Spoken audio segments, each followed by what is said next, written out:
क्योंकि स्टील को आज भी आप कोर सेक्टर इंडस्ट्री में काउंट कर रहे हैं। And I think all of us will agree to this कि अगर इन्फ्लेशनरी ट्रेंड को कंट्रोल करने का जब भी डोमेन आता है तो सबसे पहले क्या किया जाता है?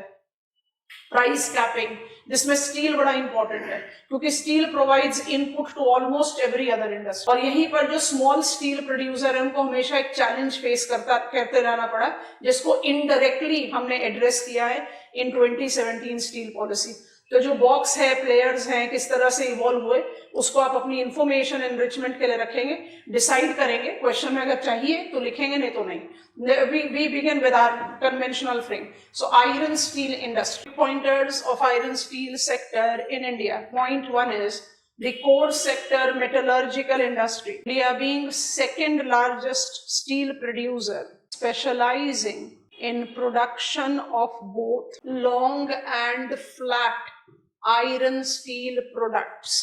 Long and flat iron steel products. Growth of the sector driven by domestic demand,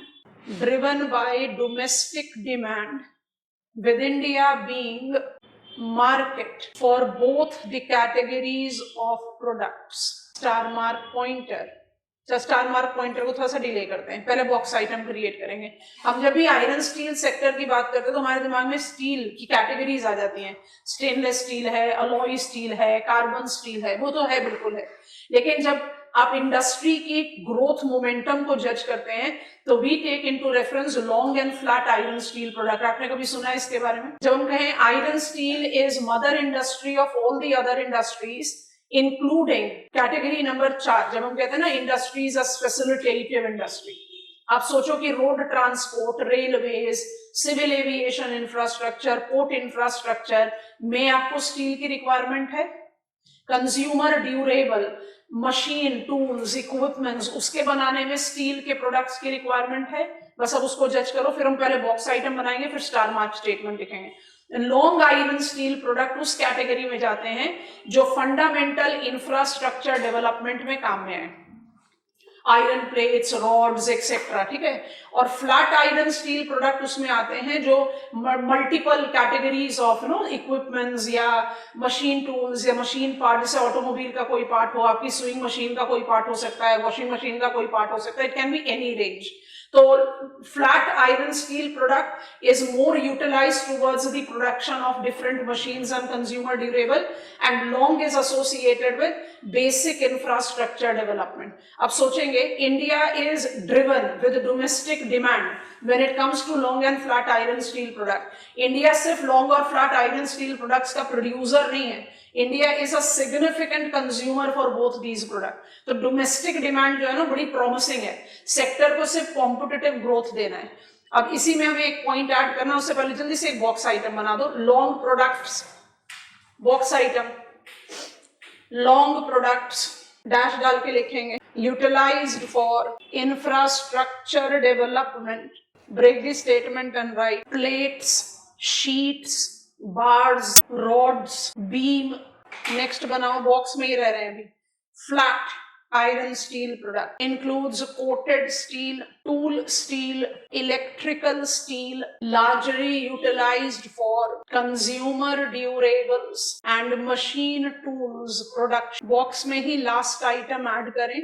Both these categories includes carbon steel, underline, that accounts for 90% of total production, along with alloy steel, bracket में चाहिए तो लिख लें, combines nickel, copper and chromium, close the bracket, and stainless steel, bracket dominantly includes chromium, corrosion resistant, bracket close कीजिए और box को बंद कीजिए, corrosion resistant। Now create a star mark point। Consumption levels of long product forms the determiner of level of economic growth, break the statement, whereas consumption of flat product reflects growth rate of economy, growth rate of economy।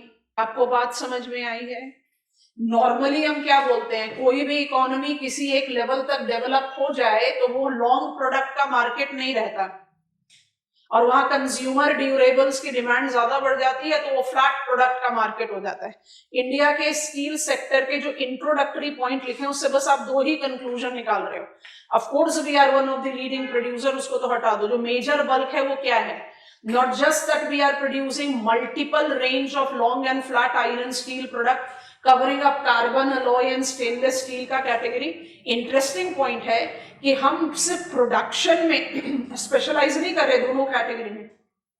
We are unique example of the country that is having market for both the product।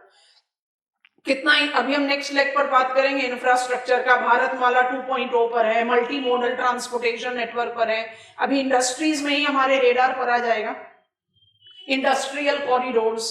आप सोचकर देखें कि India में जिस level का infrastructure development foreseen है आगे 10 सालों में, वो तो किसी भी कंपेरेबल इकोनॉमी में हम रूल आउट करते हैं।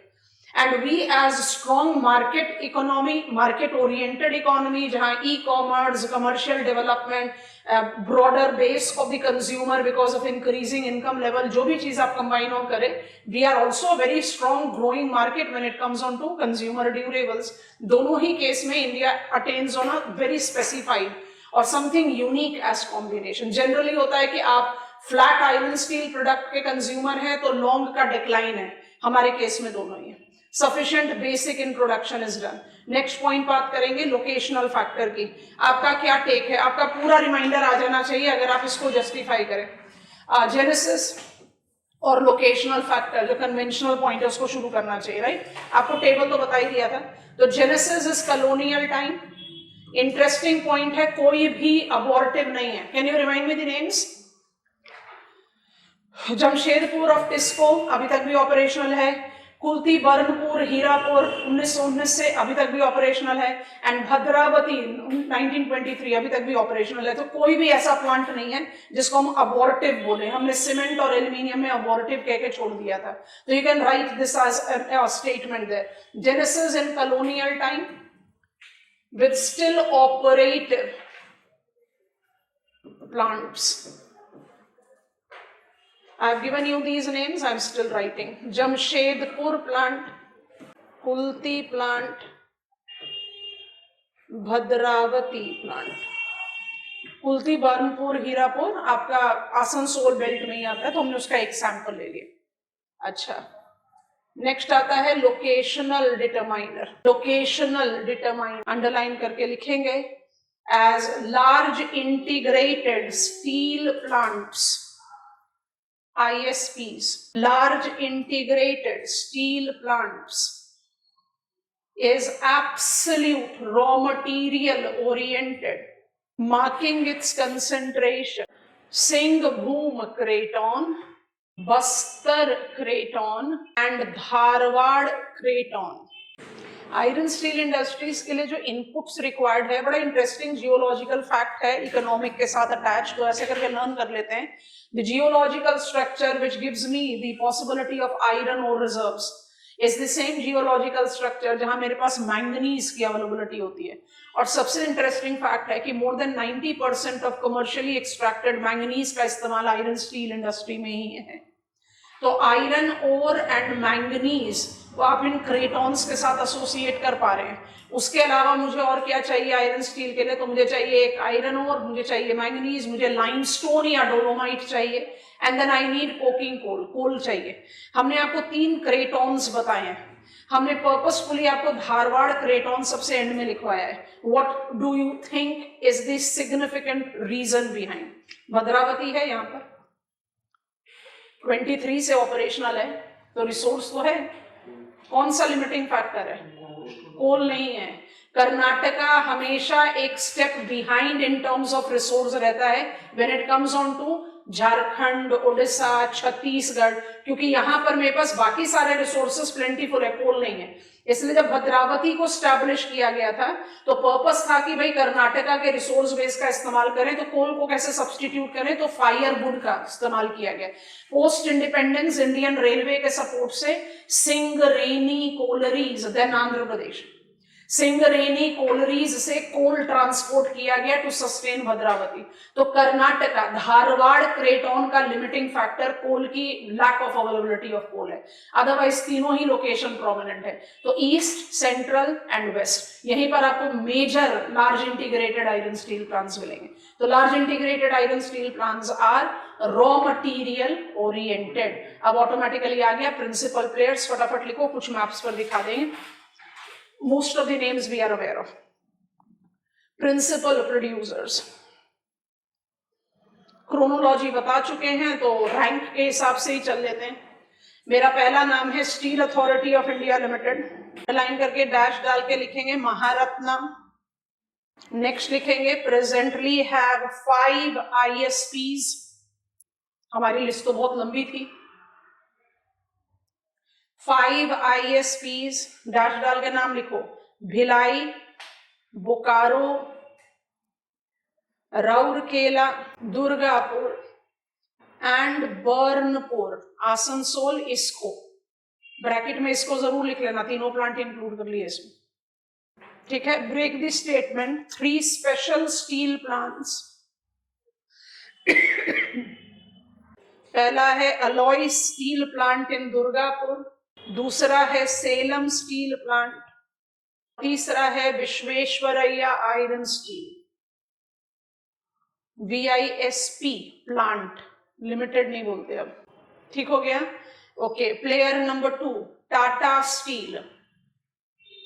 नाम के साथ automatically it comes in. Steel authority of India limited public sector player हो गया लार्जेस्ट, उसके कंपैरिजन में कोई और प्लेयर नहीं है, but Tata steel is the largest private player. तो हम सीक्वेंस में पिकअप करें।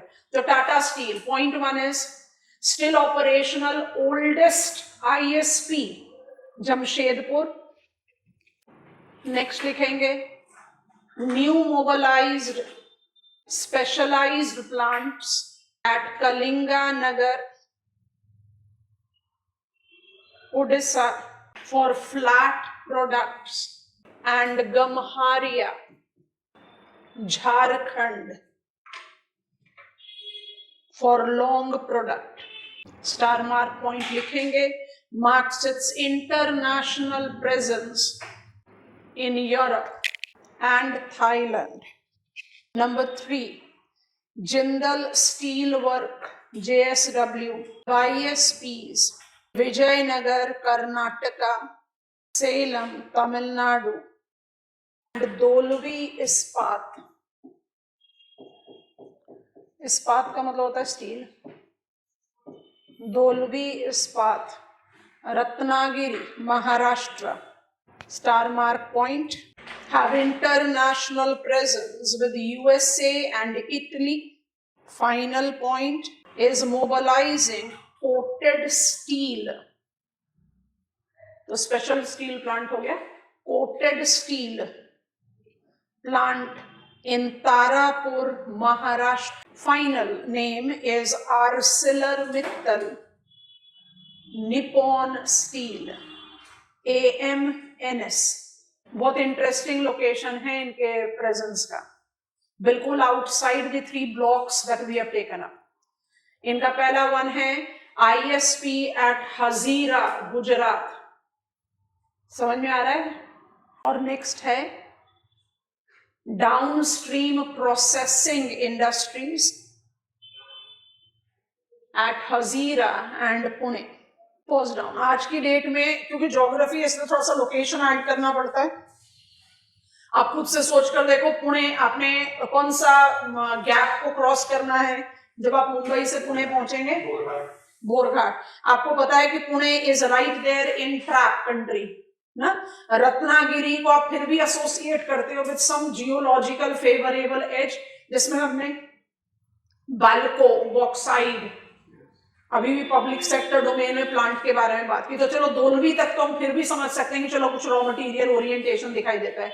जब आप बात करते हो पुणे की, जब आप बात करते हो हजीरा की, तो प्रॉब्लम है by default, because they are not raw material oriented location, but एक बहुत इंटरेस्टिंग लोकेशन है, पोर्ट ओरिएंटेड। पुणे को नहीं, port oriented. Port oriented Hazira को आप किस तरह से जस्टिफाई करते हो? It is prominent energy hub of our country.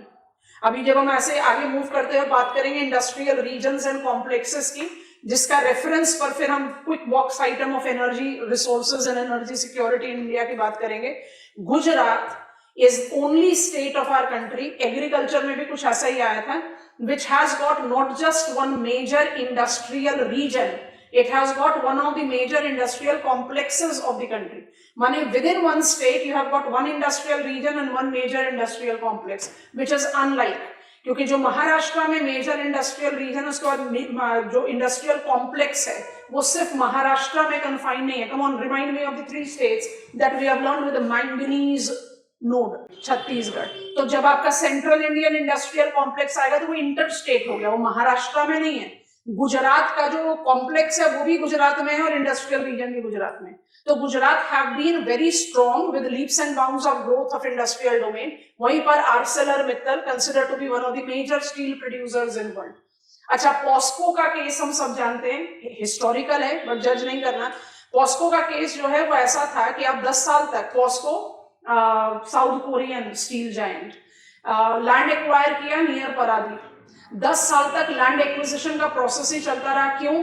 Coastal regulation zone, forest rights act, integrated coastal zone management, क्योंकि आप बिल्कुल कोस्टल एरिया पर हैं जहां जो फ्रेजाइल है, विच इज फ्रेजाइल इकोलॉजिकली, वहां पर 10 साल तक स्ट्रगल करते हुए land acquisition etcetera etcetera, eventually क्या किया गया, आपको कह दिया गया कि it is not possible for you to continue with this particular location, EIA clearance नहीं मिला।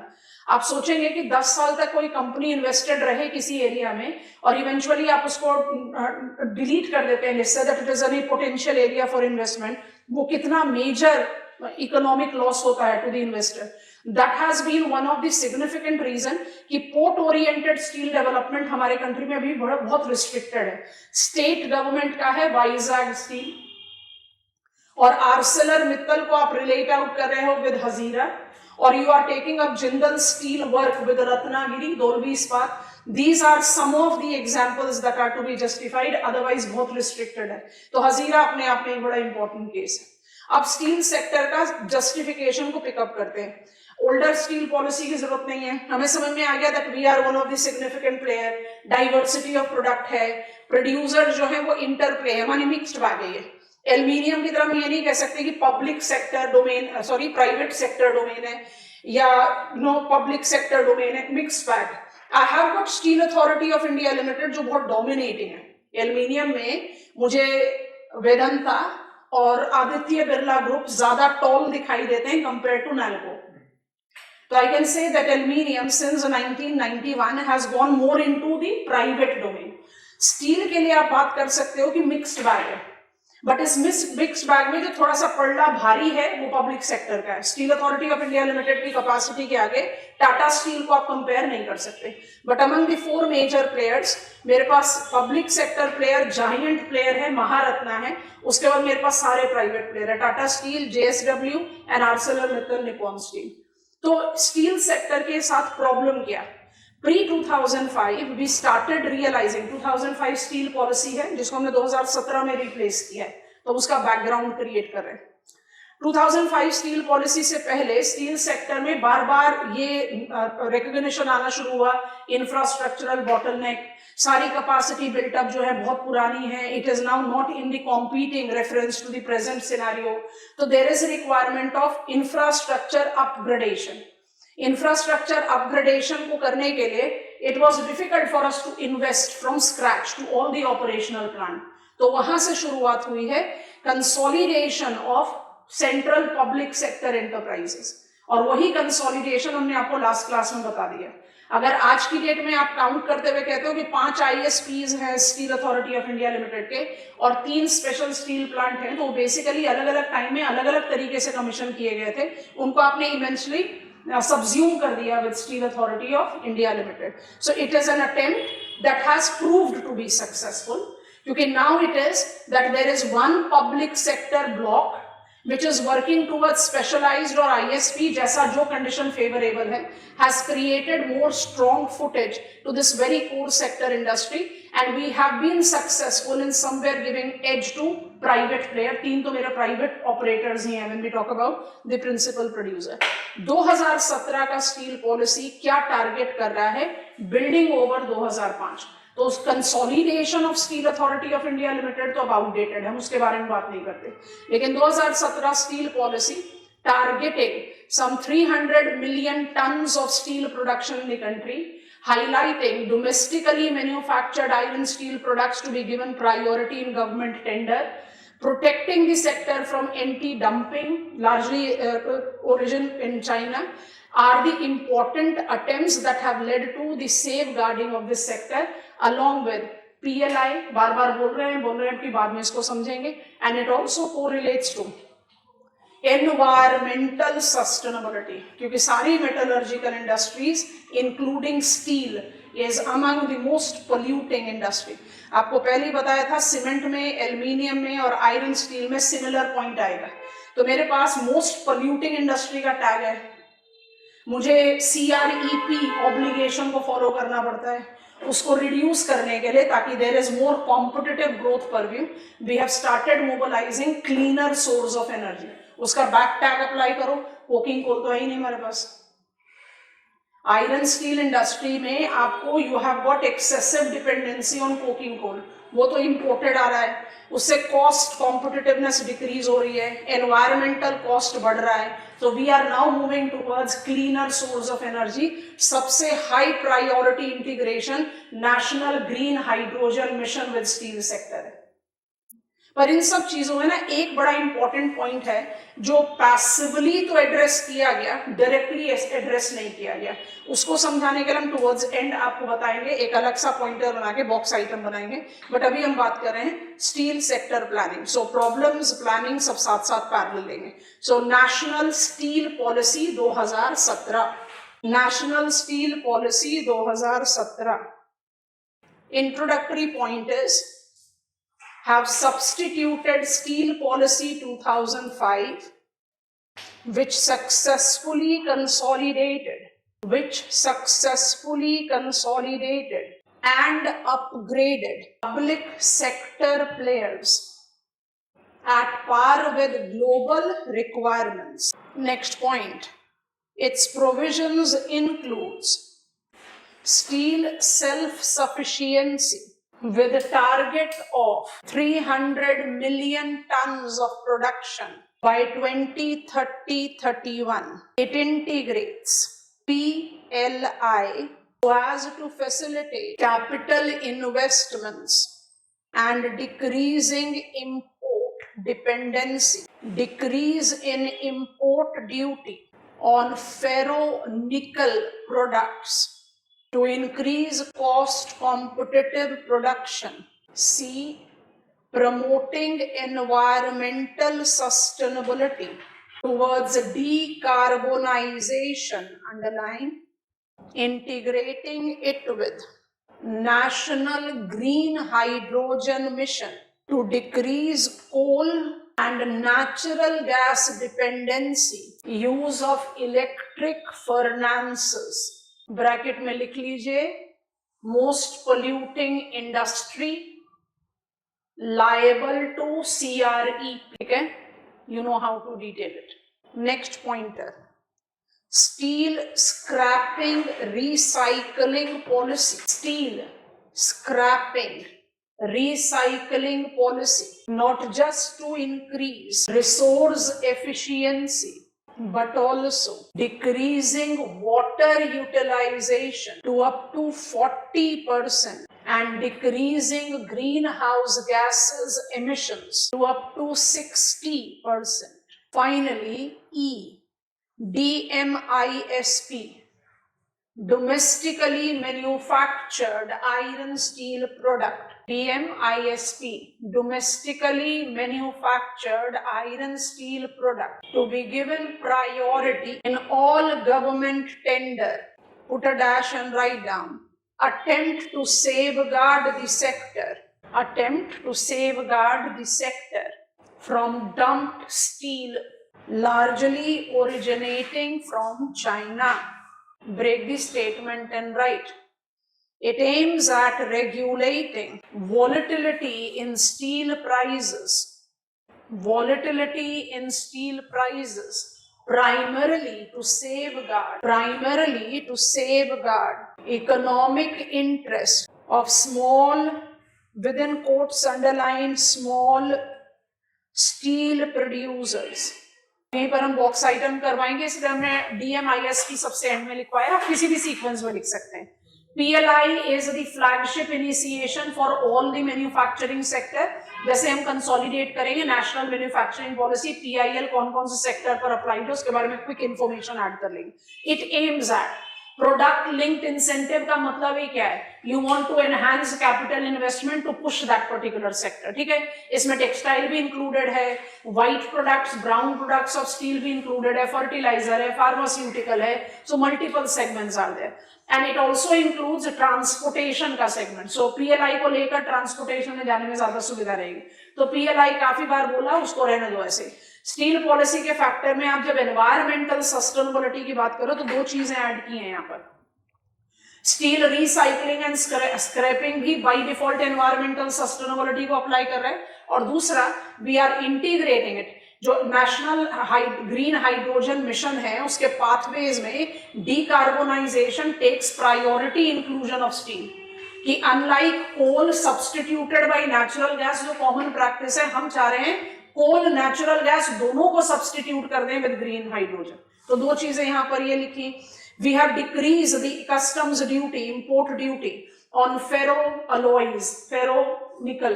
बेसिक क्या है, आप रॉ मटेरियल माने you are importing it with lesser import duty, value addition and then exporting. So it is going to help the sector and definitely give it cost competitiveness. जो पांचवा है, domestically manufactured iron steel product को priority देना. अब ध्यान से सुनना, इसके पीछे एक तो पॉइंट समझ में आ गया कि गवर्नमेंट टेंडर में अगर DMISP को हाईएस्ट प्रायोरिटी मिलेगा तो जो डंप्ड स्टील है उसका तो मार्केट अपने आप ही कम हो गया. तो डंपिंग को आप इनडायरेक्टली कंट्रोल कर पाएंगे. दूसरा क्या है, आई विल बी इंश्योरिंग कि वॉलेटिलिटी ऑफ स्टील प्राइस को थोड़ा कंट्रोल कर ले. This is going to safeguard the interest of small steel player. अच्छा, अब स्मॉल स्टील प्लेयर में एक सैंपल लेकर चलते हैं, SR steel. Small steel player सिर्फ वो प्लेयर्स नहीं है जिनकी capacity to produce steel is less. जैसे हमने Tata steel, Jindal steel work, इनको लिया. They are also having captive mines. अब इसको ना ऐसे समझ कर देखो, 2005 से स्मॉल स्टील प्लेयर, 2005 में जिंदल स्टील वर्क भी स्मॉल था, उसके पास कैप्टिव माइंस नहीं थे. 2005 से जो स्मॉल स्टील प्रोड्यूसर हैं वो यूनियन गवर्नमेंट से एक सेपरेट पॉलिसी की डिमांड कर रहे हैं. आपको ये चीज शुगर सेक्टर में समझने के लिए मिलेगी, ध्यान से समझने की कोशिश करते हैं. I as a producer will have maximum earning possibility when जब सप्लाई कम हो, डिमांड ज्यादा हो, तब प्राइस सोर करेगा. प्राइस सोर करेगा तो I as private player will have more possibility to earn. उस समय union government steel as an essential commodity cap कर देती है उसकी प्राइस को. इस प्राइस के बियॉन्ड आप बेच ही नहीं सकते. मतलब जिस समय मैं अर्न कर सकता हूं आप मुझे अर्न करने नहीं देते हो. अच्छा, मेरा इकोनॉमिक इंटरेस्ट कब क्वेश्चन मार्क पर आता है? जब सप्लाई ज्यादा हो गया डिमांड से, प्राइस लंप डाउन करने लगे, तब आप मेरे रेस्क्यू में आते नहीं हो कि मुझे कुछ प्रोटेक्शन मिले, because I am competing with the big players. अब बिग प्लेयर और मुझ में क्या फर्क है? सिर्फ ये कि उनकी टोटल आउटपुट ज्यादा है मेरे से, नहीं, they are owners of captive mines. I am acquiring every raw material from the competitive market. मतलब मैंने iron ore, manganese, dolomite, coal सब खरीदा, उसको प्रोसेस किया. खरीदते समय मुझे कोई कॉस्ट कॉम्पिटिटिवनेस का बेनिफिट नहीं मिला. प्रोसेसिंग कॉस्ट बियर किया. जब बेचने जा रहे हैं नुकसान हो रहा है, तब गवर्नमेंट नहीं आ रही मदद करने. जब नुकसान नहीं हो रहा है, प्रॉफिट मार्जिन का बहुत ज्यादा पॉसिबिलिटी है, तब गवर्नमेंट कैप कर देती है. तो मेरा इंटरेस्ट एज स्मॉल प्लेयर तो अपने आप ही धीरे धीरे खत्म होता जा रहा है. Have you understood it? So there must be a separate policy for the small steel players. चाहे वो डाउन लेन है, हम स्टील सेक्टर को ISP, स्पेशल स्टील और मार्केट ओरिएंटेड स्टील बोलते हैं. मार्केट ओरिएंटेड स्टील को आप ऑटो कंपोनेंट्स के साथ बहुत आराम से अटैच कर सकते हो. जब हम ऑटोमोबाइल पर ले जाएंगे हम आपको लिखा देंगे. तो पॉइंट ये है कि हम उतने मेजर प्लेयर तो हैं नहीं, डोमेस्टिक मार्केट से कॉम्पिटिटिव एज पर सारा रॉ मटेरियल एक्वायर कर रहे हैं, और आप हमारे इंटरेस्ट को सेफगार्ड करने के लिए कोई डिफाइंड पॉलिसी बना नहीं रहे, क्योंकि मेरी अर्निंग पॉसिबिलिटी में तो आप कैप कर दे रहे हो, और जब मेरा नुकसान हो रहा है तो आपकी तरफ से कोई सपोर्ट नहीं आ रहा है। That has been the reason कि जो स्मॉल प्लेयर्स हैं उनको बहुत डिफिकल्टी है to survive in the steel sector, इसलिए नंबर ऑफ प्लेयर्स बहुत रिस्ट्रिक्टिव है यहाँ पर। From that perspective DMISP is some sort of indirect assessment of that problem. Indirect कैसे हुआ? अगर आप domestically manufactured iron steel product को प्रायोरिटी दोगे गवर्नमेंट टेंडर में, तो ऑटोमेटिकली आपने कंसिस्टेंट मार्केट जनरेट किया, फ्लक्चुएशन नहीं आएगा, फ्लक्चुएशन नहीं आएगा तो प्राइस की वॉलेटिलिटी नहीं आएगी। प्रोड्यूस, सेल, अर्न, क्योंकि प्राइस की वॉलेटिलिटी तो क्या कर देती है, capping up of the price. So direct कोई असेसमेंट नहीं है, बट इनडायरेक्टली असेसमेंट आ गया। बॉक्स में इंफॉर्मेशन डाल लो, small iron steel producers, box में इंफॉर्मेशन डालेंगे DMISP के साथ, अगर रिक्वायर्ड हो तो लिखना, नहीं तो आपकी नॉलेज के लिए जरूरी है। Small iron steel producers bracket which do not have captive mines, close the bracket, acquiring all raw material from the competitive market have been majorly suffering from price volatility। आपको समझा दिया है कैसे, डैश डाल के लिख लो अगर रिमाइंडर के लिए आसानी रहेगी तो। Capping of steel price under steel regulation, break the statement and write DMISP attempts to address this challenge passively। आपको समझ में आ गया steel sector? When I take reference of its policy initiatives, उसके क्या क्या प्रॉब्लम है और क्या क्या प्रोस्पेक्ट है, वो अपने आप ही अप्लाई हो गए। अब फटाफट से हेडिंग बना लो, ऑटोमोबाइल इंडस्ट्री, और डैश डाल के लिखना market oriented mini steel plants. Automobile industry, market oriented mini steel plant। Quick pointers। Point number 1, revolutionary momentum of growth experienced in this sector post globalization। Next, it is comprised of 4 principal constituents। क्योंकि इसको अगर ऐसे नहीं लें तो फिर बड़ा ही humble jumble सा इंफॉर्मेशन हो जाएगा, तो जो 4 कॉन्स्टिट्यूएंट्स है उसी के साथ कौन कौन से मेजर प्लेयर हैं उनको हम एसोसिएट कर पाएंगे, ठीक है। तो the first major constituent is passenger cars, पहले तो लिस्ट कर लो। दूसरा है 2 व्हीलर्स, तीसरा है commercial vehicles, and 4th correlate with auto components। अच्छा, आप जरा रिकॉल करेंगे एल्फ्रेड वेबर को, आप जरा सोच कर बताओ, passenger car, 2 wheeler, commercial vehicle versus auto component, किसको आप मोर लोकलाइज्ड या मोर डिसेंट्रलाइज्ड कैटेगरी में डिवाइड करोगे? Weight gaining industries are always market oriented, तो पहले 3 को तो मार्केट ओरिएंटेड होना चाहिए। ऑटो कंपोनेंट जितना चाहे वो डिसेंट्रलाइज हो सकता है। आई थिंक इट मेक सेंस, ठीक है। क्विकली पिकिंग अप, तो 4 कंपोनेंट्स है। पैसेंजर कार से शुरुआत करते हैं क्योंकि this is the most important constituent. It incorporate both Indian and international giants. Next, principally including Maruti, dash डाल के लिखो, Gurugram Manesar in Haryana, Tata motors Pune, and Sanand. Sanand is conurbation of Ahmedabad Gujarat, Nano से शुरुआत हुई थी, Tata Nano. Mahindra and Mahindra at Nashik and Pune Maharashtra. Next, among the international players, Hyundai Chennai makes prominent player। Next constituent, the 2-wheeler segment involves 3 major players: Hero Moto Corporation, Bajaj Auto, and TVS Motor। Next, commercial vehicle apart from including Tata Motors, ऐसे करो लिस्ट बना लो, apart from including dash Tata Motors, bracket में जगह के नाम लिख लो, Jamshedpur, Lucknow and Dharwad. Break the statement. Mahindra and Mahindra, bracket में नाम लिखेंगे, Pithampur, Nagpur and Rajkot. Pithampur is in Madhya Pradesh. Pithampur, Nagpur and Rajkot. फिर से नेक्स्ट स्टेटमेंट आ जाओ. इंक्लूड्स अशोक लेलैंड, डैश डाल के जगह के नाम लिख लीजिए. एन्नूर इन तमिलनाडु.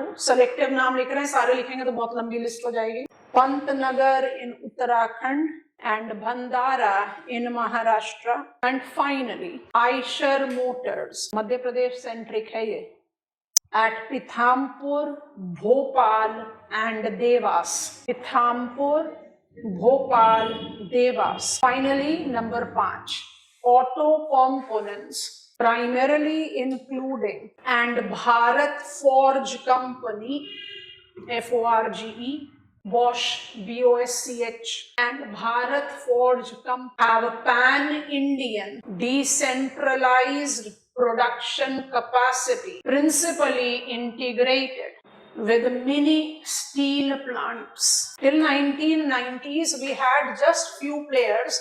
80s में हमारा ऑटोमोबाइल सेक्टर को थोड़ा सा पुश मिला with a very popular हमारा बजाज two-wheeler.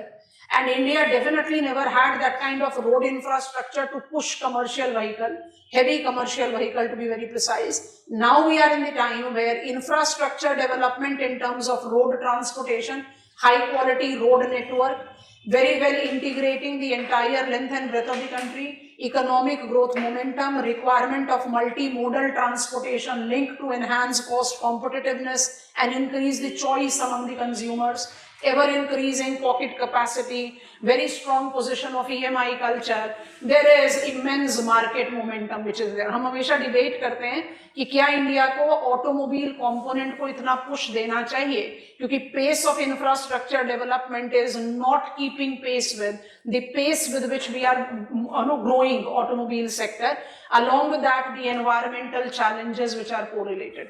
क्योंकि in the countries where we have seen environmental conditions to have been very favorable, Delhi का केस हमें दिख रहा है, AQI स्टैंडर्ड्स आपके 500 लेवल से बियॉन्ड जा रहा है. Actually it is a clear reference of living in gas chamber.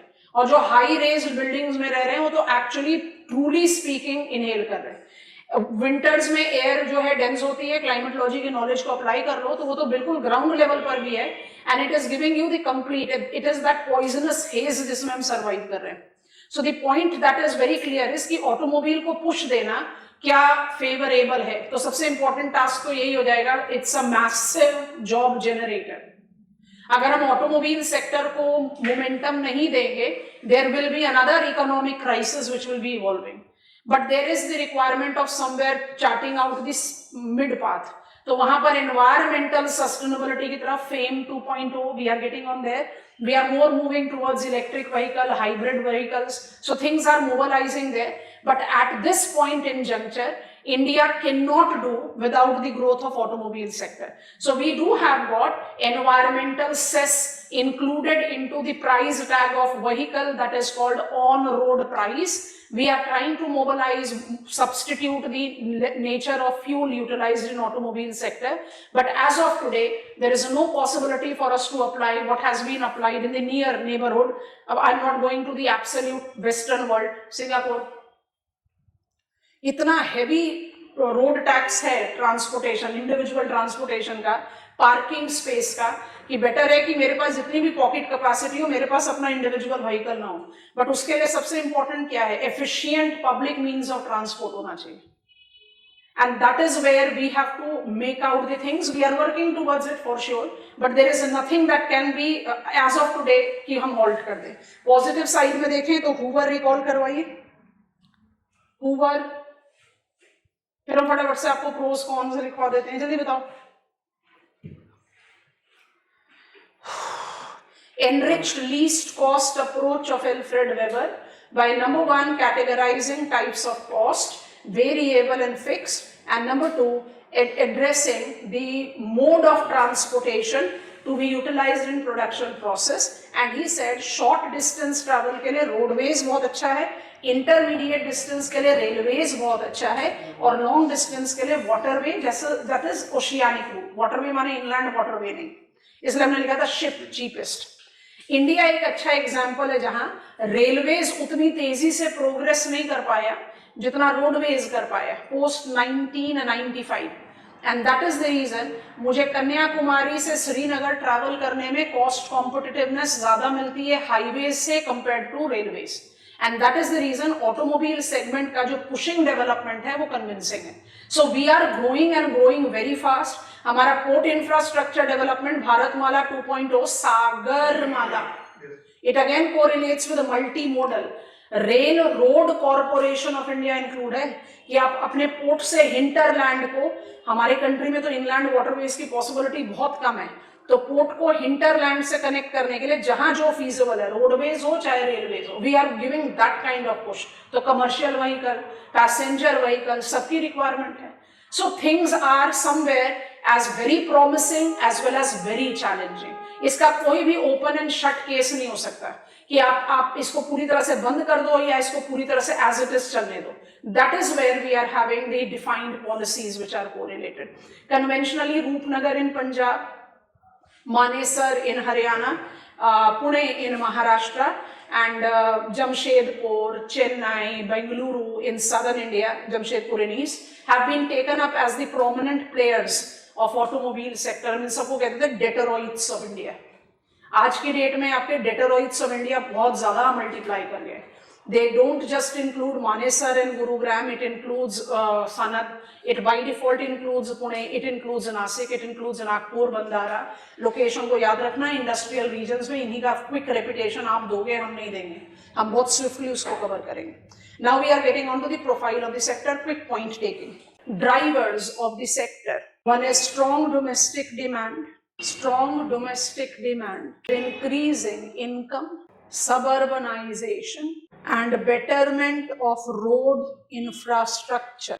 India strongly evolving as global manufacturing hub for automobile and auto components. Number 3, strong momentum of electric vehicles experienced in the country. Number 1, electric vehicle infrastructure and cost. Number 2, strong import dependency that creates supply risk. Put a dash and write down. Specifically for lithium, rare earth, and semiconductors. Next, absence of skilled workforce in the modern requirement of automation, fuel cell, representing lack in research and development. And finally, market dynamics with strong unpredictability. Example लिख लो, SUVs dominating entire passenger car segment in present perspective. It is projected कि 2030 तक इसका जो market share हो जाएगा SUVs का passenger car के segment में मोर देन 60% हो जाएगा. मान लीजिए कि हम ये मोर देन 60% SUV का टारगेट लेकर आगे बढ़ते हैं, तो अगर हम अपने हिसाब से इसको जज आउट करें तो with the kind of congestion that these urban areas are evolving, ये भी तो हो सकता है that in due course of time हम कहें नहीं भाई छोटी कार बेटर है, कम से कम कंजेशन से बाहर तो निकल सकते हैं. The kind of traffic jams that we have been noticing precisely in every of the mega towns of the country along with highways is by default creating that unpredictability कि जो आपकी मार्केट के डायनामिक्स हैं उसको बहुत defined तरीके से predict करना मुश्किल है. Of course, when it comes to commercial vehicle, there is more stability in the market. But जो पैसेंजर कार सेगमेंट है, जो सबसे मेजर सेगमेंट है इस इंडस्ट्री का, वहां पर that market dynamics by default remains unpredictable. Quick heading: policies of automobiles. One is PLI scheme for electric vehicles and hydrogen fuel cell vehicles. इसी में हमारे पास मैन पावर नहीं है. Hydrogen fuel cell vehicles. Number 2 is FAME, faster adoption and manufacturing of a hybrid and electric vehicle generate sustainable momentum. Next point में star mark करके लिख दो. FAME 2.0 is integrated with PME drive, underline कर लीजिए boldly, that involves large scale procurement of electric vehicle. इससे थोड़ा सा nonsense भी क्रिएट हुआ.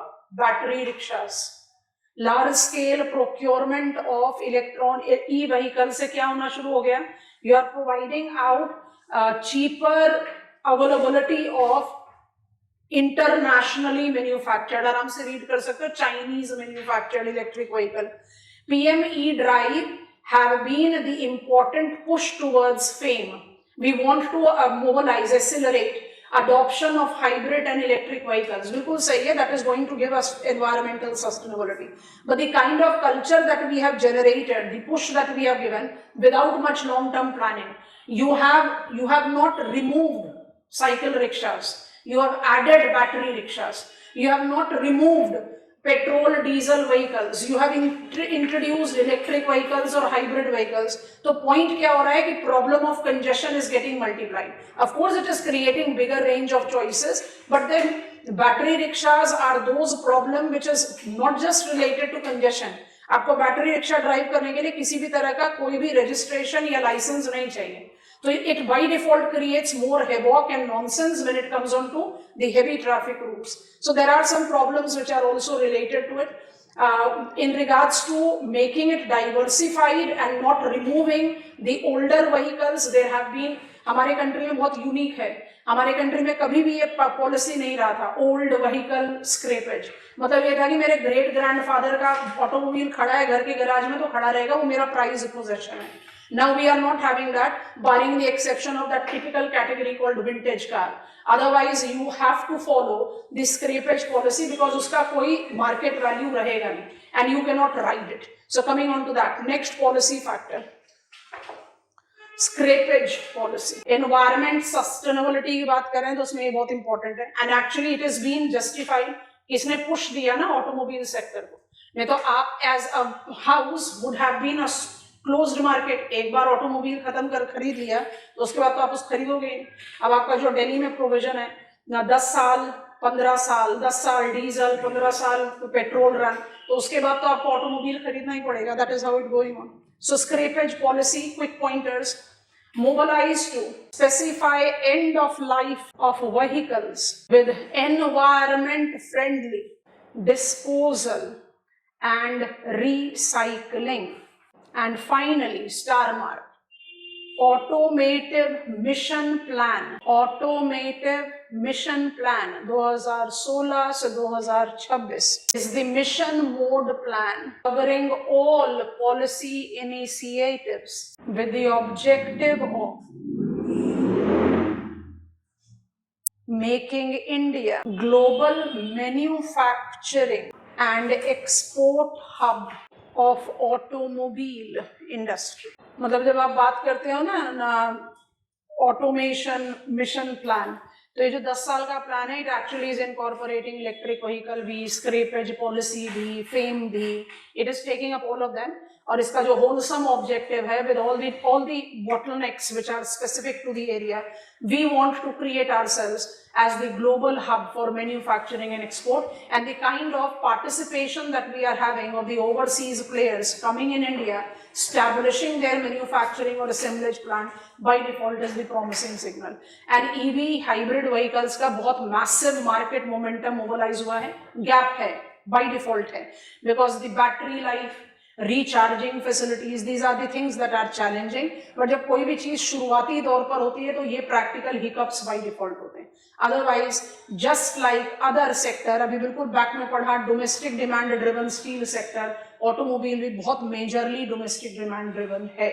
This completes our study of metallurgical. Last block पर जा रहे हैं, agro based industry. syllabus में लिखा हुआ है cotton और jute, तो शुरुआत करेंगे टेक्सटाइल से, उसके बाद आपको ले जाएंगे फूड प्रोसेसिंग में. फूड प्रोसेसिंग नहीं लिखा हुआ है बट एग्रो बेस्ड इंडस्ट्री लिखा हुआ है. उसके बाद आपको लेकर जाएंगे sugar, and then finally will talk about paper, क्योंकि पेपर को आप एग्रो बेस्ड में मेजरली डाल सकते हैं.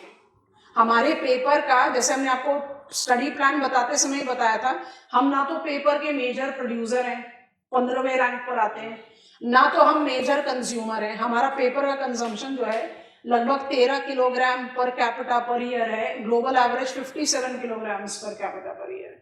तो ना तो कंजम्पशन में हमारा कोई डिमार्केशन है, ना प्रोडक्शन में। बट हमारे पेपर सेक्टर के कुछ सिल्वर लाइनिंग है, like we produce all the varieties of paper, चाहे पेपर बोर्ड है, सिक्योरिटी पेपर है, स्ट्रॉ बोर्ड है, प्रिंटिंग पेपर है, and now the other hygiene related paper products, we are having all that range. Second, we tag paper industry as one of the fastest growing industry. And third, हमारा maximum paper produce होता है recycling, fiber, agricultural waste, agro waste, wood waste, rather than directly coming out from cellulosic, wood based cellulosic raw material. कुछ share of paper production है chemical based, इसलिए paper एकदम 100% agro based में नहीं आ सकता, but majorly आ सकता है। तो हमारे सिलेबस में एग्रो बेस्ड इंडस्ट्री मेंशन है, पेपर इंडस्ट्री मेंशन है, कॉटन और जूट मेंशन है। हम उन सबको क्लब अप करके पढ़ रहे हैं। पहले बोल्ड हेडिंग बनाएंगे एग्रो बेस्ड इंडस्ट्री, जैसे हमने अपने स्टडी प्लान में डिमार्केट किया था। यहाँ पर मेरे पास players as names of the industries नहीं आएगा, स्टेट्स आने शुरू हो जाएंगे। एग्रो बेस्ड इंडस्ट्री जल्दी से याद कराओ, NFSM cash crop, national food security mission cash crop, कृषि उन्नति योजना, कौन से क्रॉप्स, कॉटन, जूट, केन, हम तीनों पढ़ने वाले हैं, हम तीनों पढ़ने वाले हैं अभी। Agro based industries incorporate textile, अब तो यहाँ पर भी काउंट करना पड़ जाएगा ना कि टेक्सटाइल में मैन मेड फाइबर भी है, टेक्निकल फाइबर भी है, तो इसको क्या फुली एग्रो बेस्ड कर दे, मेजरली तो एग्रो बेस्ड ही रहेगा। Textile incorporate cotton, king fibre, इसके बाद आना चाहिए सिल्क, जो हम पढ़ चुके हैं। सेरीकल्चर के बारे में हम सब पढ़ चुके हैं, तो हम इसको स्किप करेंगे, बट आपकी नॉलेज में होना चाहिए कि अगर पूरे पर आंसर लिख लो तो कॉटन के बाद सिल्क आएगा। उसके बाद आना चाहिए जूट, इज गोल्डन फाइबर, ये क्वीन फाइबर है,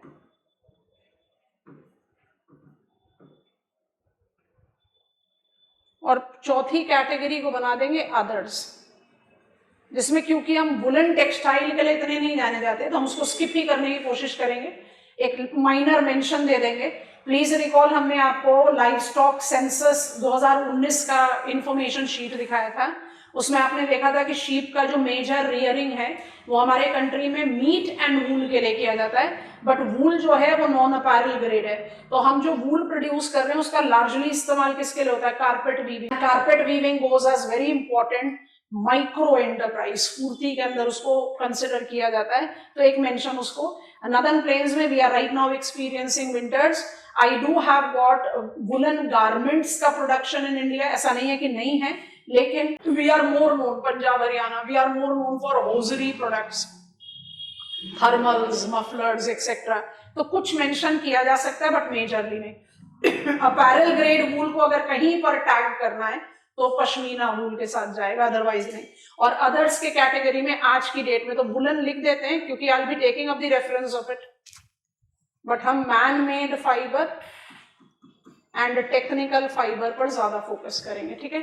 तो सबसे पहले इसको पिकअप करेंगे, और टेक्सटाइल पॉलिसी सारे ATUFS, SITPs, PM मित्रा, ठीक है, will take up all of them. Silk Samagra आप पढ़ चुके हो, jute I care will be for jute sector, north eastern region textile promotion will take all those program. तो फटाफट से प्रोफाइल करके पॉलिसीज को एक साथ पिकअप करके स्टडी करेंगे। उसके बाद हम आपको ले जाएंगे शुगर सेक्टर में, और आपको जो बार बार शुगर का पार्ट 1 पार्ट 2 करा रहे थे, आज उसको पूरी तरह कंप्लीट कर देंगे। शुगर सिलेबस में मेंशन नहीं है, बट एग्रो बेस्ड इंडस्ट्री में टेक्सटाइल के बाद फ्लैग बियरर है, तो अगर आप एग्रो बेस्ड इंडस्ट्री लिखोगे तो टेक्सटाइल के बाद शुगर, और उसके बाद food processing. Ministry of food processing industry को आज की डेट में आप ministry of agriculture and farmers welfare के बराबर का दर्जा देते हो, क्योंकि अगर मुझे फार्मर्स की इनकम को सही में स्टेबलाइज और डबल करना है तो मुझे दो चीजें तो श्योरली करनी पड़ेंगी, मदद कराओ। डिस्ट्रेस सेलिंग को खत्म करना और वैल्यू एडिशन रिटेन करना। उसके लिए ministry of agriculture and farmers welfare इतना काम नहीं कर पाएगा जितना ministry of food processing industry करे। And that is where we are having several programmes for us to apply. जो एकदम फ्लैगशिप था मेगा फूड पार्क स्कीम, आपको पता होगा वो नॉन ऑपरेशनल है, बट जो हमारे प्रपोज्ड 41 मेगा फूड पार्क हैं उसमें मेरे ख्याल से 25-26 आर ऑपरेशनल, बाकी सब इन कंस्ट्रक्शन है, उनको हम कंप्लीट जरूर करेंगे। And then what are the other provisions that will take. और स्टार मार्क के साथ हम यहाँ पर पहुंचेंगे तो आपको प्रूफ कर देंगे क्यों यहाँ इंक्लूड हो सकता है पेपर। हम इस तरह से इस सेक्टर को कवर अप करेंगे और आप इसी सीक्वेंस में आंसर लिखोगे। अगर आपसे क्वेश्चन पूछ लिया एग्रो बेस्ड इंडस्ट्री, तो मेरा इंट्रोडक्शन तो तैयार हो गया। Agro based industry in India principally includes textile, sugar, food processing and star mark paper, क्योंकि पेपर के प्रोडक्शन में सेल्यूलोजिक रॉ मटेरियल के अलावा केमिकल रॉ मटेरियल भी होता है।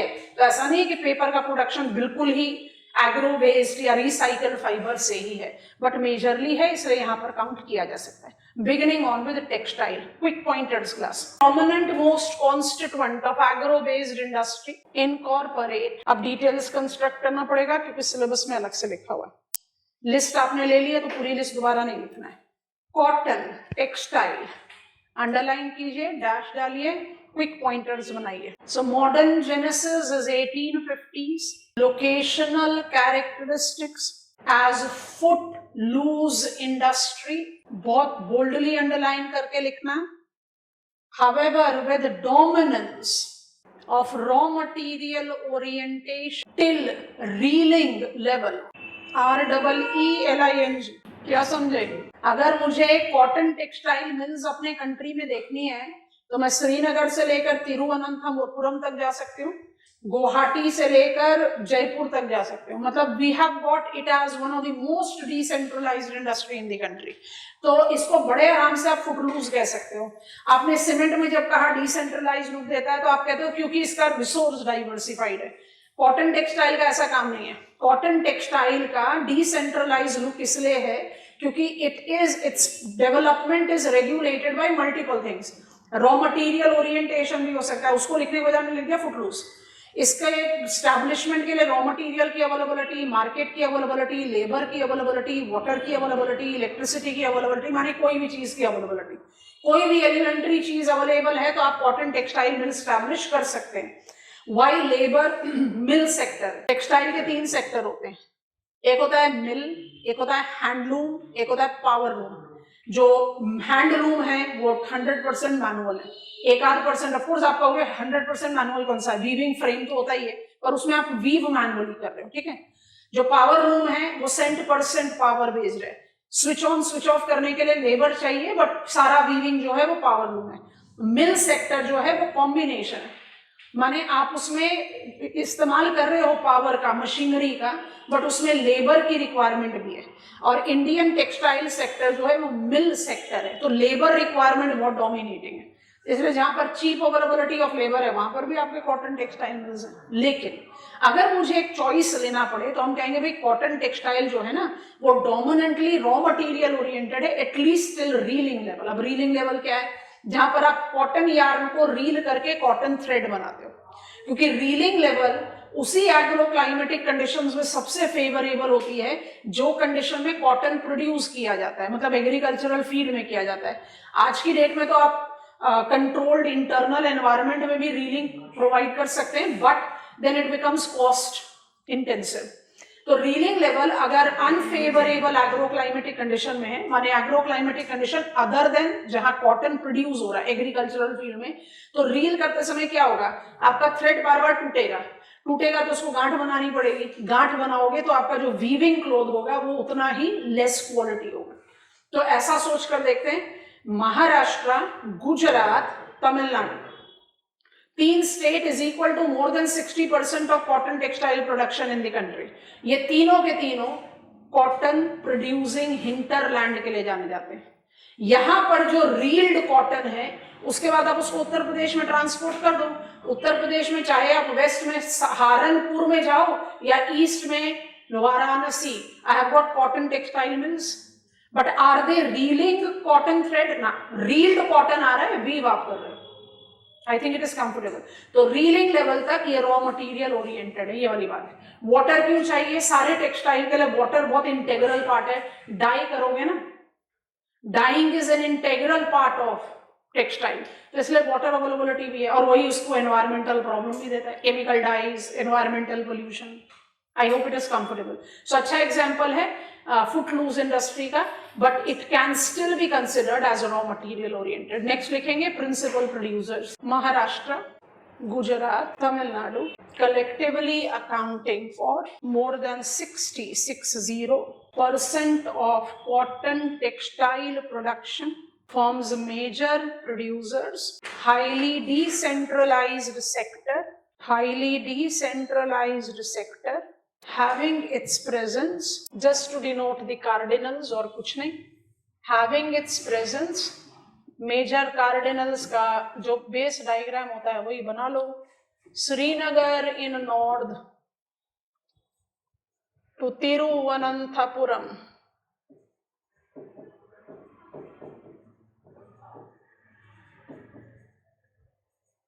इन south, Guwahati in east, Jodhpur in waste.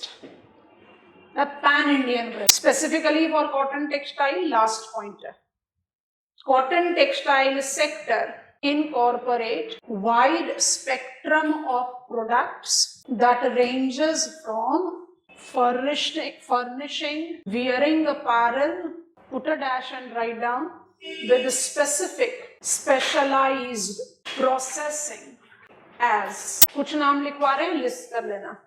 Zari work, Zari is golden thread, block printing, tie and dye work, bandhani work बोला जाता है इसको, and range of thread work, जिसमें लखनवी चिकन भी है और कच्छी ग्लास मिरर वर्क भी। इसके बाद आपको सीधा पॉलिसीज पर जाना पड़ेगा, तो जो पॉलिसीज है वो अपने आप ही बताएगी कि प्रॉब्लम क्या है, ठीक है।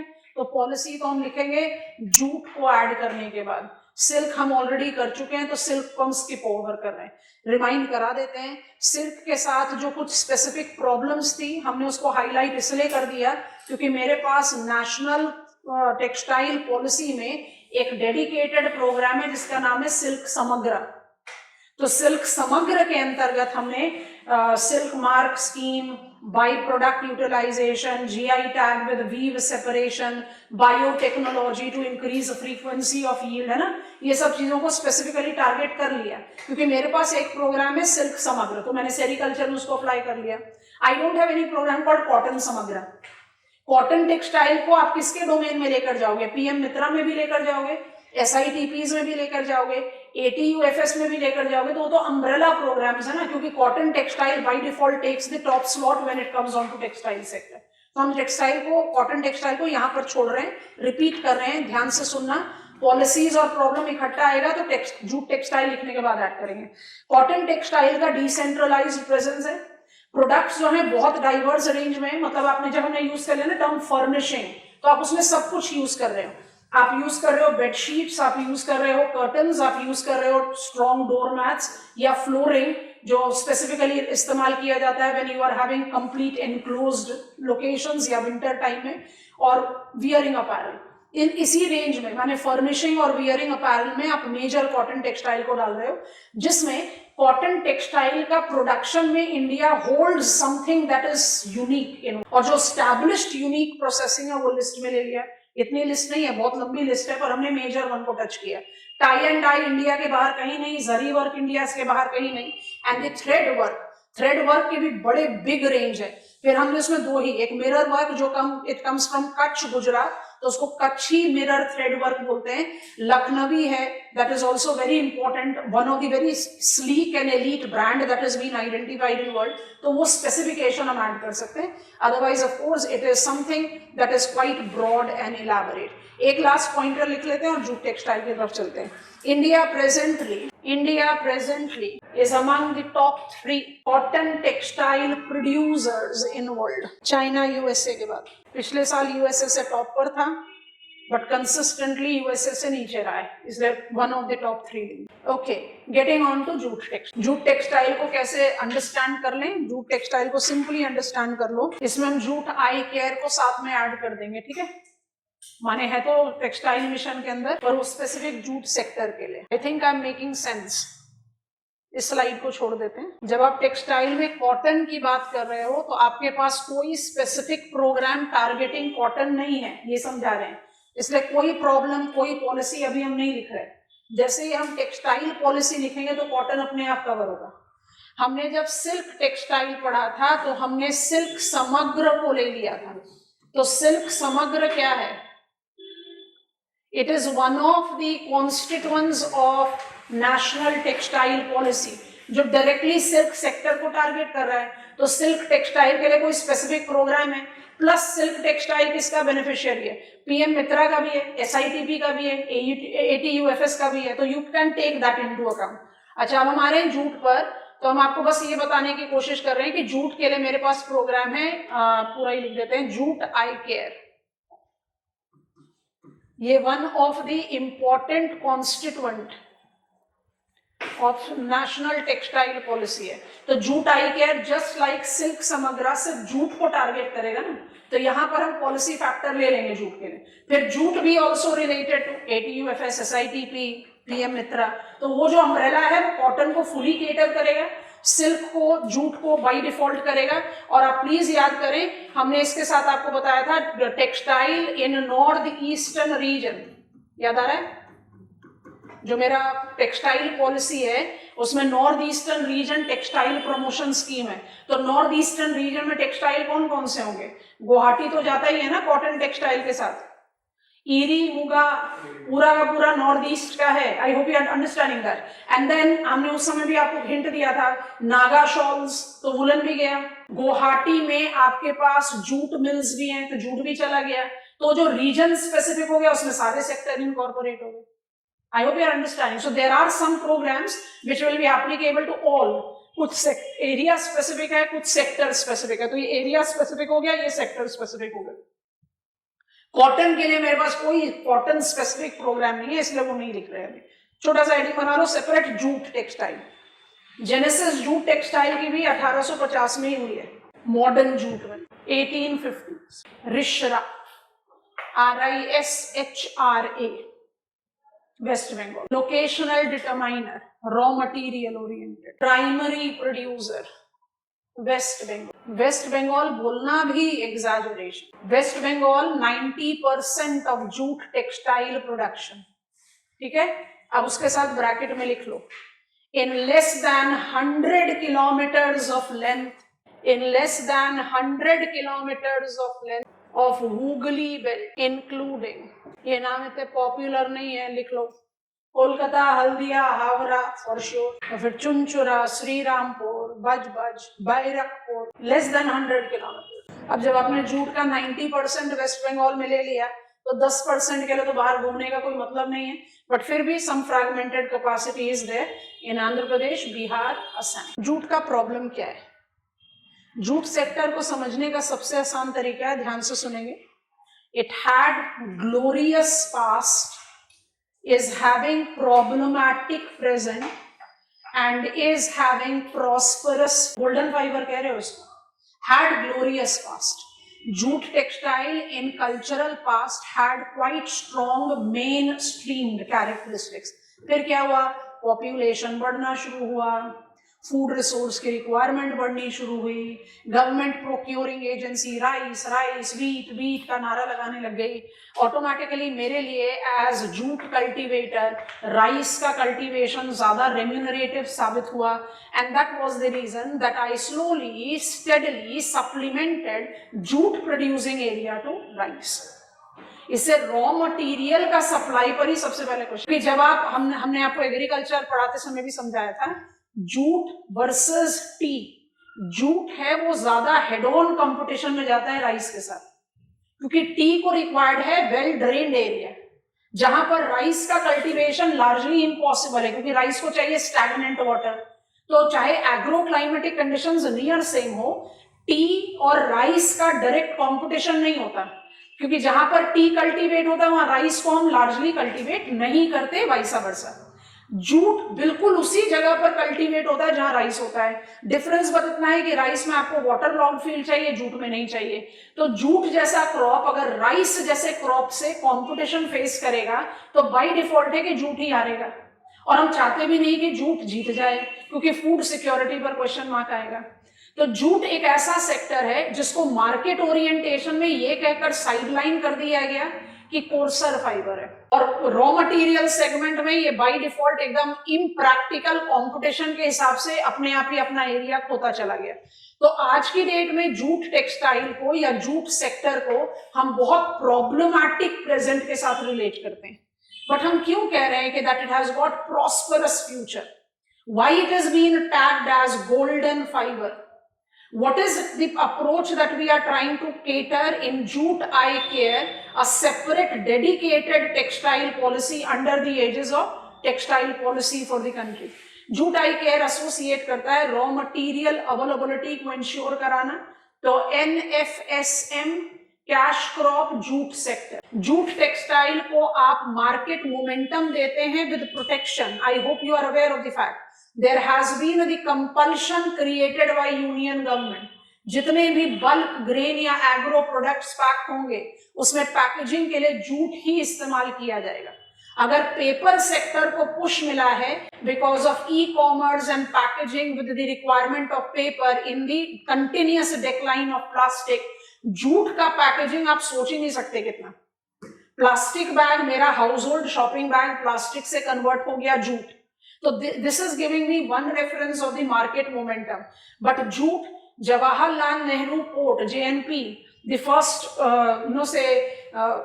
ancillary port that was developed as corporate port 1985 to decongest Mumbai port, Navi Mumbai में। JNP में हमने सक्सेसफुल पायलट प्रोजेक्ट कंप्लीट किया जहां jute proved to be efficient substitute to wood in maximum of cargo packaging. Imagine करो, अगर एक general household shopping bag भी देखें तो कितना मेजर मार्केट है, कार्गो पैकेजिंग में प्रूव हो गया विद सक्सेसफुल पायलट प्रोजेक्ट, और उसके बाद आप एसोसिएट करें that it is correlated, it is fibre of the millennium, Jio textile. Fibre of the millennium क्यों बोलते हैं, थोड़ी देर बाद बता रहे हैं। जियो टेक्सटाइल को पिकअप करते हैं। कनाल का प्रॉब्लम बताओ, water use efficiency, cost of maintenance equals cost of construction annually required, water use efficiency 30 से 40%। क्यों? percolation हो रहा है, evaporation हो रहा है।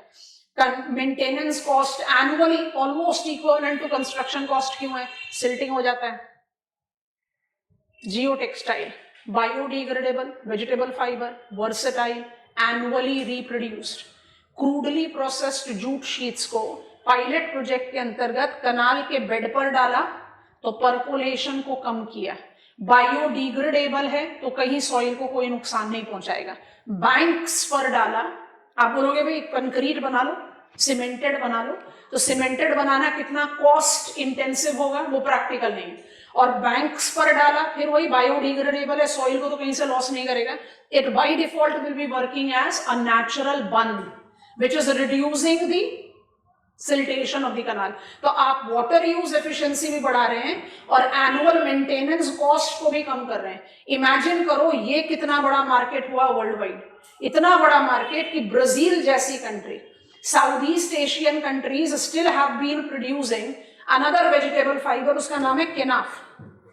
बट लैटिन अमेरिकन कंट्रीज कोई भी वेजिटेबल फाइबर कभी कन्वेंशनली कल्टीवेट नहीं कर रही है। जूट का जो प्रोडक्शन है आप 100% बांग्लादेश और इंडिया पर फुल स्टॉप लगा दो, पर जो ये जियो टेक्सटाइल का टैग आया ना जूट के साथ, canal maintenance, water use efficiency enhancement में, इसमें साउथ ईस्ट एशियन कंट्री अपने कन्वेंशनल केनाफ प्रोड्यूसिंग एरिया को सब्स्टिट्यूट करने में लगी जूट।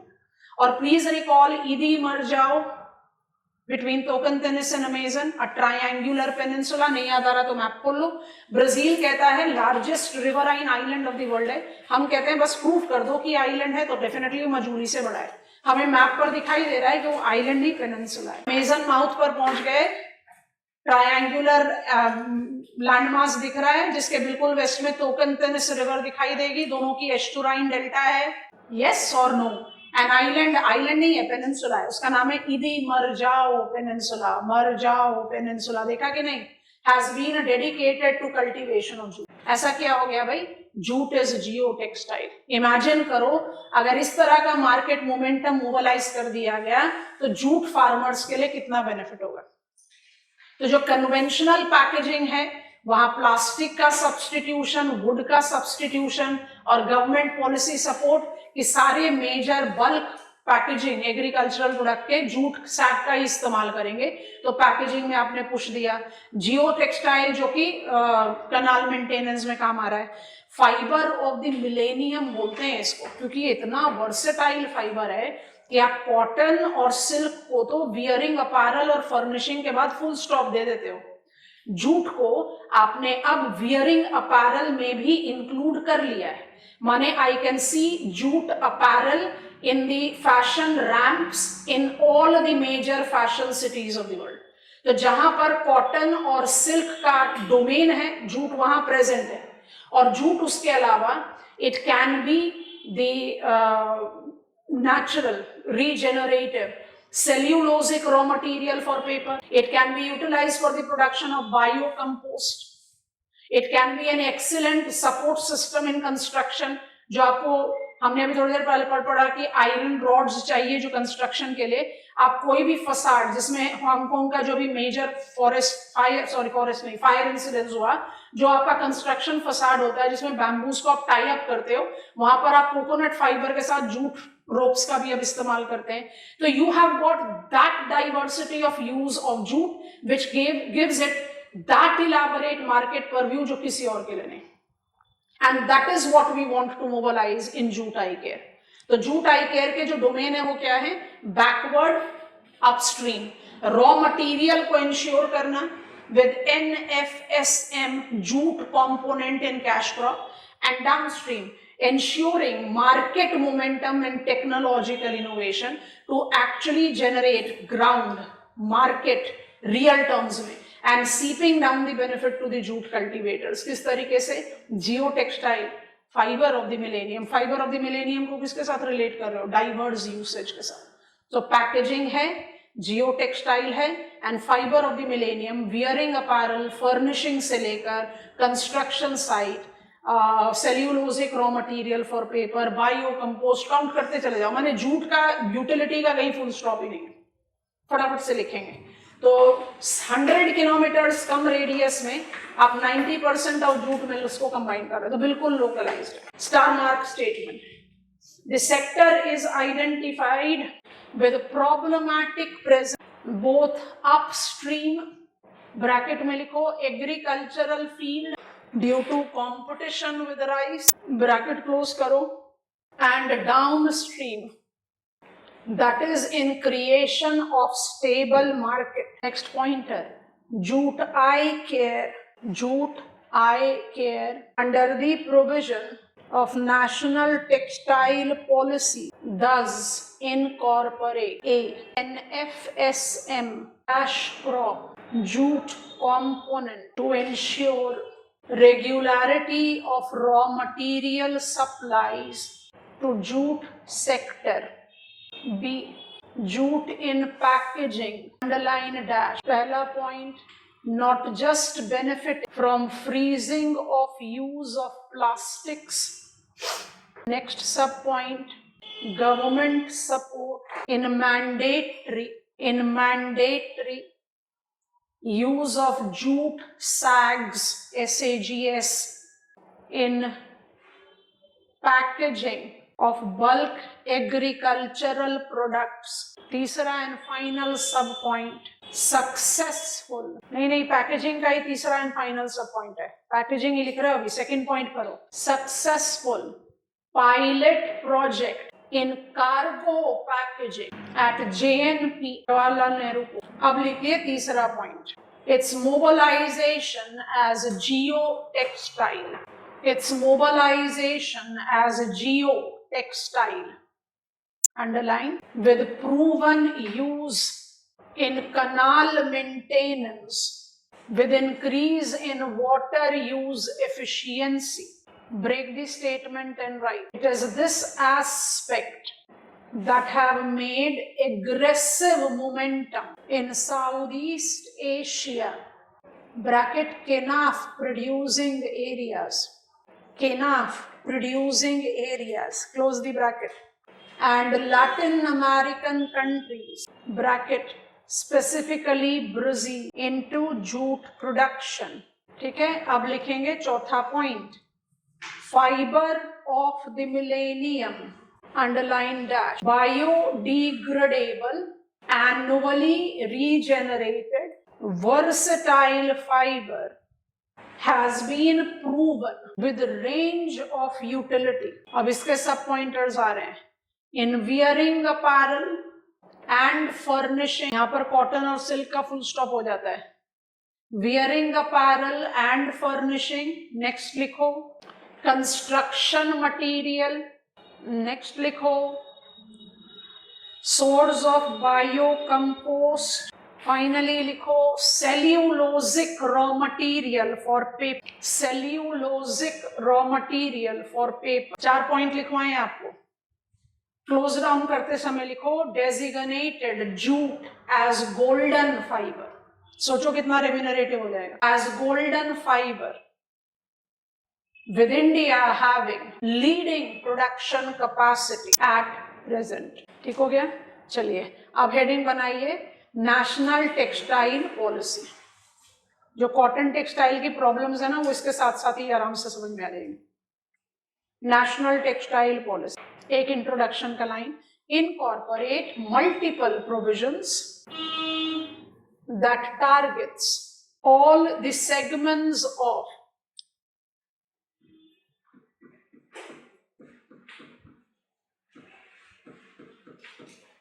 textile sector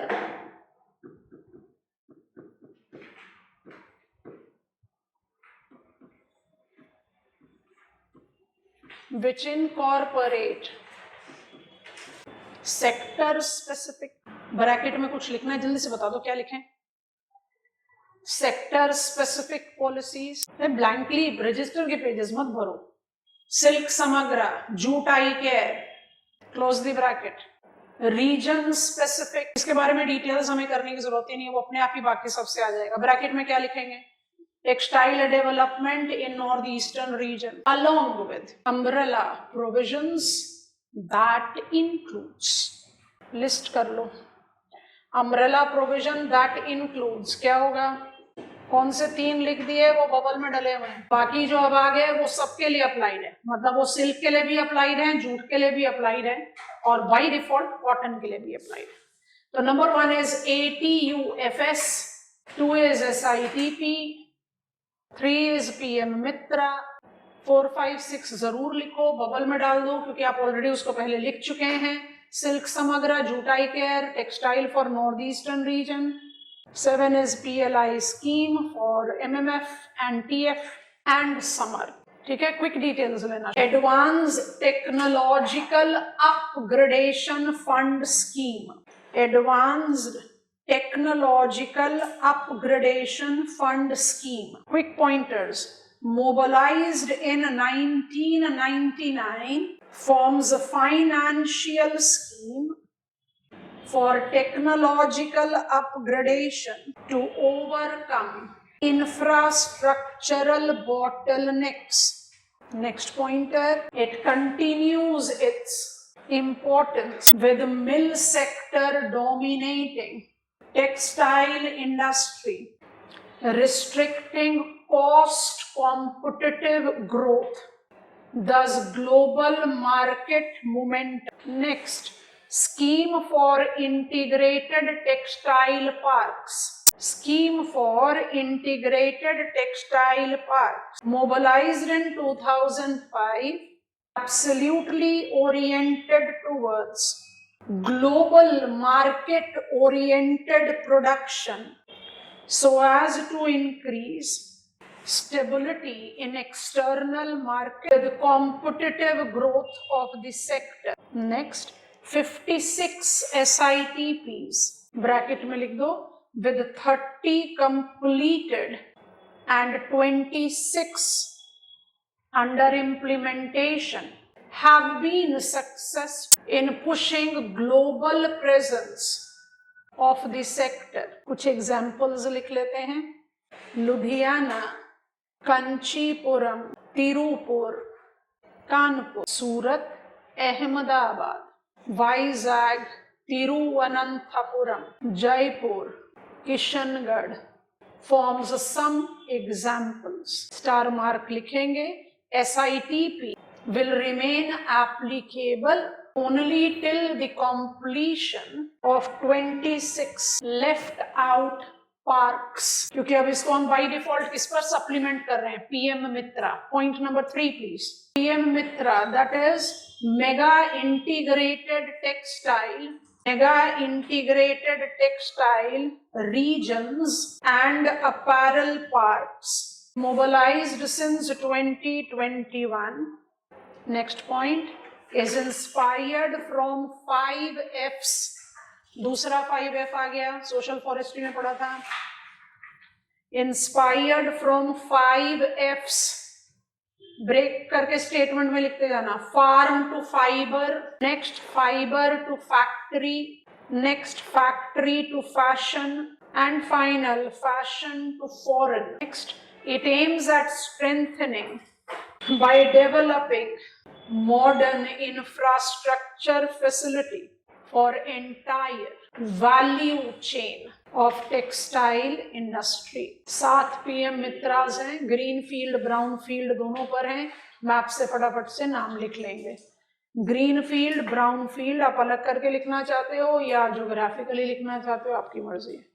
तो Lucknow in Uttar Pradesh will be green field. Dhar in Madhya Pradesh will be greenfield. Greenfield को पहले, ग्रीन फील्ड का फायदा क्या हो? नया कैपेसिटी बिल्टअप होगा, नया इंफ्रास्ट्रक्चर, नया जॉब क्रिएशन, है ना. तो Lucknow green field, Dhar green field, Navsari Gujarat green field. 3 नाम हो गए 7 में से. चौथा नाम कालाबुरागी ग्रीन फील्ड कर्नाटका. 5वां विरुद्धनगर तमिलनाडु. 5 नाम ग्रीन फील्ड के हो गए. अब 2 ब्राउन फील्ड है. तेलंगाना वारंगल एंड अमरावती महाराष्ट्र. SITP को हम जब 56 खत्म हो जाएंगे तो उसके बाद हमने उसको खत्म कर दिया. माने जो 26 बचे हुए हैं उनकी डेवलपमेंट होगी. It is not officially said but SITP को ही हम सब्सटीट्यूट कर रहे हैं PM मित्रा से. ठीक है, मैप मार्किंग कर लेंगे एक बार जब हम प्रैक्टिस के सीक्वेंस में आएंगे. चलिए, almost done. What are the important programs of textile policy? ATUFS SITP with PM मित्रा. तो आप क्या क्या प्रॉब्लम एसोसिएट कर सकते हो अगर आप कॉटन टेक्सटाइल पर आंसर लिख रहे हो? मेरे पास इंफ्रास्ट्रक्चरल बॉटलनेक है.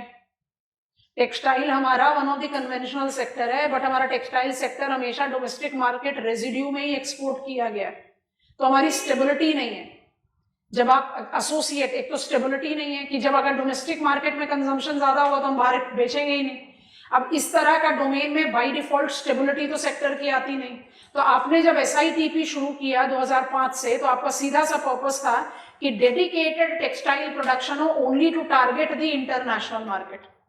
माने हम अपने इस सेक्टर को डोमेस्टिक मार्केट रेजिड्यू के ओरिएंटेशन पर ना चलने दें. And that is what has actually given the push to this sector favourably. उसी को बिल्ट अप करने के लिए हम PM मित्रा को जस्टिफाई कर रहे हैं. PM मित्रा क्या है? Facilitating green field development with of course some brown field development, जो SITPs में भी प्रॉब्लम थे. SITP की शुरुआत हुई 2005 से. 2003 में Tiruppur was the first SITP. माने SITP आने से पहले ही आपने उसका एस्टैब्लिशमेंट किया. तिरुपुर तमिलनाडु में है. तिरुपुर का सबसे मेजर प्रॉब्लम एज SITP भी क्या था? इलेक्ट्रिसिटी नहीं है, पानी का सप्लाई नहीं है. ईयर ऑन ईयर बेसिस में established cotton textile mills, cotton dominant है इसलिए कॉटन टेक्सटाइल बोल रहे हैं, कॉटन टेक्सटाइल मिल्स बंद होते चले गए. तो SITP में जो मुझे प्रॉब्लम मिली उसको हम ओवरकम कर रहे हैं PM मित्रा में. तो we are trying to develop it as world class infrastructure with complete value chain. तो ऑफिशियल वर्ड तो नहीं है इसलिए दोनों को लिखते हैं, but it is very likely कि PM मित्रा आप सब्सटीट्यूट कर देगा SITP को. In the coming textile policy शायद SITP का मेंशन ही ना हो. अभी हम इसलिए लिख रहे हैं क्योंकि 26 जो अंडर कंस्ट्रक्शन है उसको हम पूरा करेंगे, बट ऑफिशियली ये प्रोग्राम अब खत्म हो गया. अब ऐड कर लो जल्दी से ये दोनों. इससे प्रॉब्लम समझ में आएगी. पहले ऐसा कर लो, समर्थ लिख लो, क्योंकि मैनमेड फाइबर तो बिल्कुल अलग चला गया। कॉटन टेक्सटाइल की एक और प्रॉब्लम समझ में आ जाएगी। समर्थ is a scheme for capacity building, is a scheme for capacity building in textile, specifically skilling as mill sector domain, as mill sector domain. Labor productivity plays a crucial role in inducing cost competitiveness. Next, integrated with flagship skill development initiatives as Pradhan Mantri Kaushal Vikas Yojana, bracket में लिख लो, scheme to train youth in industry relevant skills, close the bracket, and Jan Shikshan Sansthan, bracket में लिखो, that is community based scheme that provides vocational skills largely targeting local manufacturing clusters. तो JSS and कौशल विकास योजना दोनों के साथ local manufacturing clusters. समझ में आ गया? अगर पावर लूम होता तो समर्थ की जरूरत नहीं थी। क्या हम पावर लूम बना सकते हैं? क्या हम पावर लूम बना सकते हैं? ना, हम एनर्जी स्ट्रेस्ड कंट्री हैं, और अगर पावर लूम बना भी दिया तो जॉब कटिंग हो जाएगी, दूसरा प्रॉब्लम क्रिएट हो जाएगा कंट्री में। तो we want to maintain it as mill sector, but we want to increase efficiency of labour. तो आप जब बात करते हो समर्थ की, it is skilling enhancement and it is directly integrated with 2 flagship programs of skilling enhancement. तो प्रधानमंत्री कौशल विकास योजना, it's open-ended for industrial skilling, and JSS is targeting community-based vocational training, largely targeting whom? The local manufacturing clusters player. तो decentralized development होगा। अच्छा, मुझे cotton के बारे में लिखना है, तो आप कैसे करोगे? कॉटन में problem number 1, infrastructural bottleneck, so ATUFS. Global competitive market growth momentum, so SITP, now PM Mitra. Labor productivity at par with global competitive environment. So summer, आप वहां पर थोड़ी ना सिल्क समग्र और जूट आई केयर लिखोगे, ज्यादा ऐड करोगे तो क्या करोगे? Regional initiative of north eastern reason is also implied, क्योंकि जो आपका 7वां नंबर लिखा है यहाँ पर, जिसको अब हम लास्ट लिख रहे हैं, वो तो इन टेक्सटाइल के साथ मैच ही नहीं कर रहा, वो तो जा रहा है किसकी तरफ? Man made fibre and technical textile और टेक्निकल फाइबर। फटाफट से ऐड कर लो, चाहे बॉक्स में ऐड कर लो। PLI scheme for man-made fiber and technical textile, mobilized since 2021, aims at enhancing Indian manufacturing capabilities and enhancing export to generate competitiveness to the sector, as MFF is surpassing cotton textile